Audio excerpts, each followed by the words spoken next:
దేవుని పవిత్రమైన వస్తువును పొరపాటున ముట్టుకుంటే ఏమవుతుంది?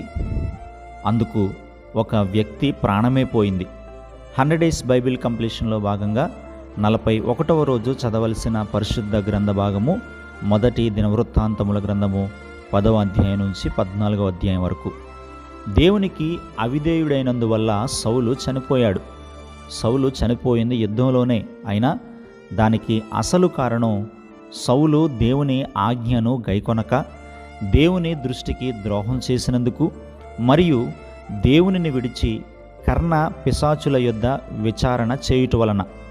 సౌలు తర్వాత దావీదు ఇశ్రాయేలు మొత్తానికి రాజయ్యాడు. దావీదుకు బైబిల్ అవెంజర్స్గా పిలువబడే పరాక్రమశాలులు తోడయ్యారు. వీరు ఒంటరిగా 100 మందిని చంపగల వీరులు.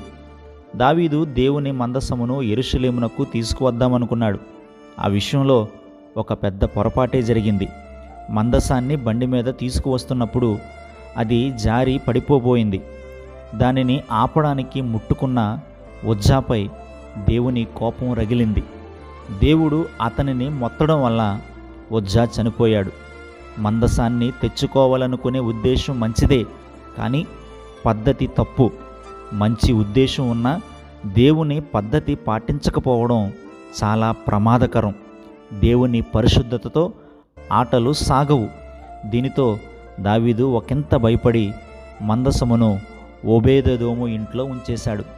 ఫిలిస్తీయులతో యుద్ధం వచ్చినప్పుడు దావీదు దేవుని యొద్ద విచారణ చేసి దేవుడు చెప్పిన పద్ధతిలో వెళ్ళి యుద్ధం గెలిచాడు. మరి మందసం యెరూషలేమునకు ఎలా వచ్చిందో రేపటి భాగంలో చదువుదాం. మీరు ప్రతిరోజు బైబిల్ చదువుతున్నారా? చదువుతున్నట్లయితే ఆమెనని కామెంట్ చేయండి. దేవుని కృప మనకు తోడుగా ఉండునుగాక. Thank you.